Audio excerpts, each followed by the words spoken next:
شرمگاہ کو غلطکاری سے، زناکاری سے، بدکاری سے، روسیاہی سے اے مولا کریم ہمیشہ ہمیشہ کے لیے حفاظت فرما۔ اللہ کے رسول کہاں ڈانٹتے، اللہ کے رسول کہاں پھٹکارتے، قریب بلاتے ہیں، قریب بلانے کے بعد کہاں بددعا دیتے۔ جناب نبی کریم صلی اللہ علیہ وسلم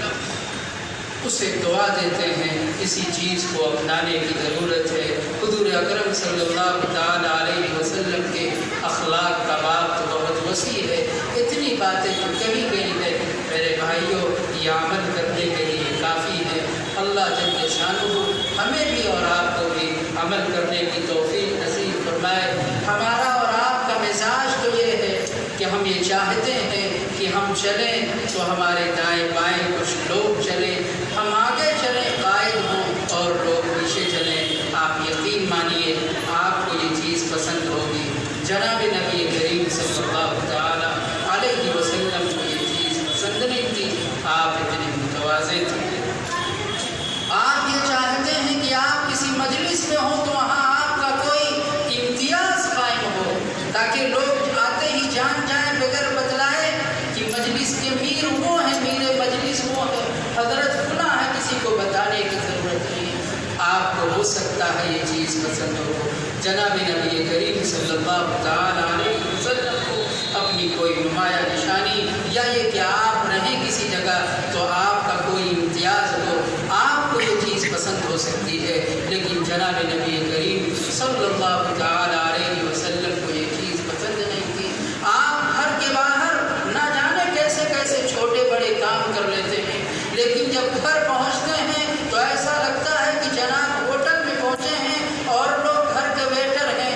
آدمی پانی کا گلاس اٹھا کر کے بھی پینا پسند نہیں کرتا، انہیں آرڈر دیتا ہے، بیوی کو آرڈر دیتا ہے، گھر کے دوسرے لوگوں کو آرڈر دیتا ہے۔ قربان جائیے حضرت عائشہ رضی اللہ تعالیٰ عنہ جناب نبی کریم صلی اللہ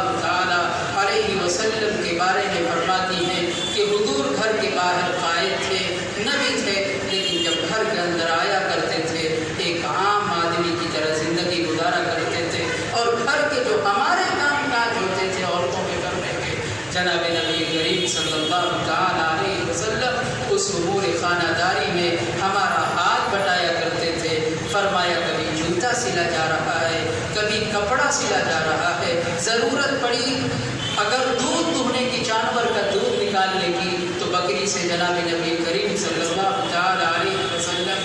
دودھ نکال رہے ہیں۔ اور سب سے بڑی خوبی یہ تھی کان یخدم نفسہ، کار خود بدست خود کے اصول پر جناب نبی کریم صلی اللہ علیہ وسلم عمل کیا کرتے تھے، یعنی آپ اپنا کام خود اپنے ہاتھ سے کیا کرتے تھے، کسی دوسرے پر بوجھ نہیں بنتے تھے۔ ساری عمر اس احتیاط میں گزری کہ آشیاء چمن کسی پہ بار نہ ہو، ساری عمر اسی احتیاط کے ساتھ آپ نے گزار دی کہ کسی کے اوپر ہمیں بار نہیں بننا ہے، بوجھ نہیں بننا ہے، تو ہم گھر کے باہر جو کچھ بھی ہو لیکن گھر کے اندر دوسروں پر بوجھ نہیں بننا چاہیے۔ یہی جناب نبی کریم صلی اللہ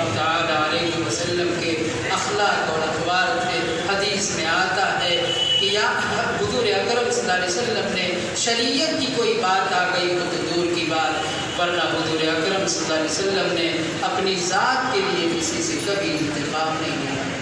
کسی نے ستایا ہو آپ کو اور آپ بدلہ لینے پر اتر آئے ہو، تاریخ میں یہ چیز آپ کو نہیں ملے گی کہ حضور نے اپنی ذات کے لیے کسی شخص سے بدلہ لیا ہو۔ آپ کو شاید یقین نہیں آئے گا کہ حضور نے بہت سارے غزوات اور لڑائی میں شرکت کی ہے، لیکن تاریخ اس بات کی گواہ ہے کہ پورے غزوے اور جہاد میں صرف ایک ہی شخص ہے کہ جس کی جان آپ کے ہاتھ سے گئی ہے۔ غزوے کے اندر بھی کسی کی جان جناب نبی کریم صلی اللہ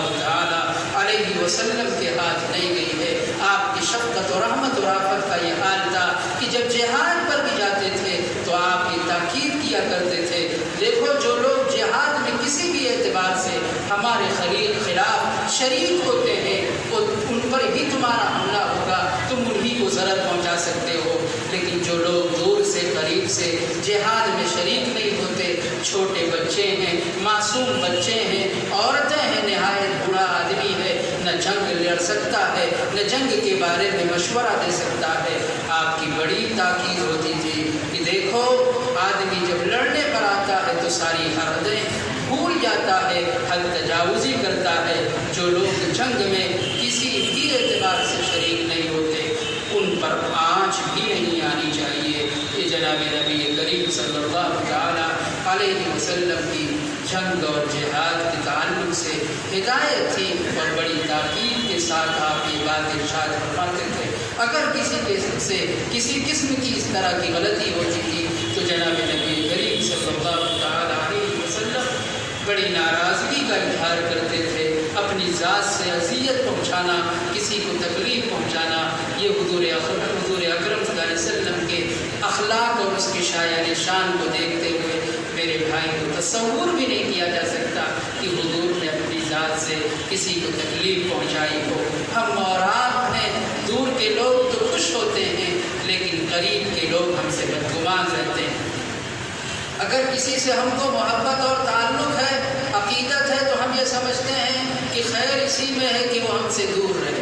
اس لیے کہ ہم یہ جانتے ہیں کہ اگر وہ ہمارے پاس آ کر کے رہے گا، ہمارے قریب رہے گا، ہم کو دیکھے گا اور برتے گا، تو وہ جو کچھ بھی محبت ہے اور جو بھی عقیدت ہے سب پر پانی پھر جائے گا، ختم ہو جائے گا۔ حضور اکرم صلی اللہ تعالیٰ علیہ وسلم کا حال اس کے برعکس ہے کہ ایک آدمی آپ سے دور رہ کر کے نفرت کی حد تک آپ کو ناپسند کرتا ہے، لیکن جب آپ کے پاس آتا ہے تو آپ کی محبت میں گرفتار ہو جاتا ہے۔ ثمامہ ابن وصال نام ہے، قید کر کے لائے جاتے ہیں، حضور کی خدمت میں 3 دن رہتے ہیں، حضور کو دیکھتے اور برتتے ہیں، چوتھے دن مشرف اسلام ہو جاتے ہیں۔ اس کے بعد حضور کی خدمت میں پہنچتے ہیں اور کہتے ہیں اللہ کے رسول ایک بات آپ کرنا چاہتا ہوں۔ آپ نے فرمایا کہیے کیا کہنا ہے، کیا کہنا چاہتے ہیں؟ فرمایا اللہ کے رسول سچ کہتا ہوں، اس سے پہلے اس روئے زمین پر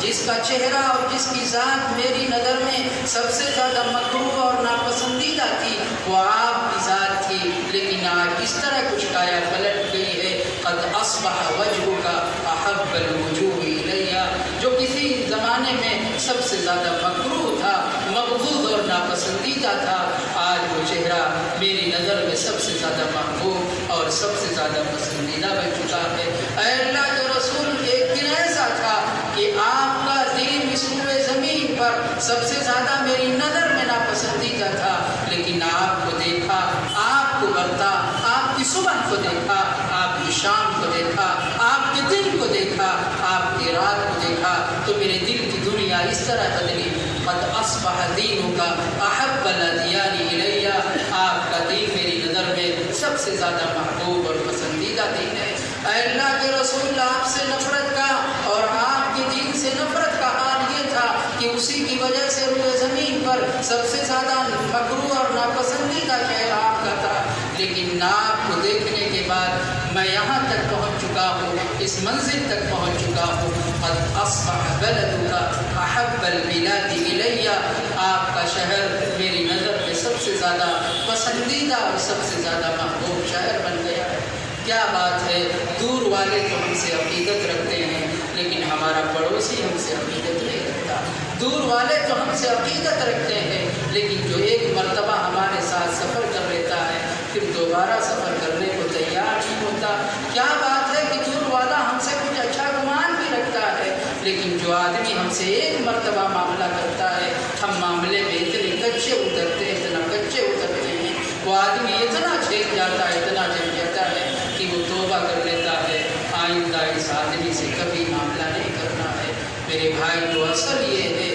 کہ قریب والے جو آپ کو دیکھتے ہیں، جن کو آپ برتتے ہیں، جو آپ کو برتتے ہیں، وہ زیادہ آپ سے اعتقاد رکھیں، وہ آپ سے زیادہ حسن ظن رکھیں، ورنہ تو دور کا ڈھول سہانا ہوتا ہی ہے۔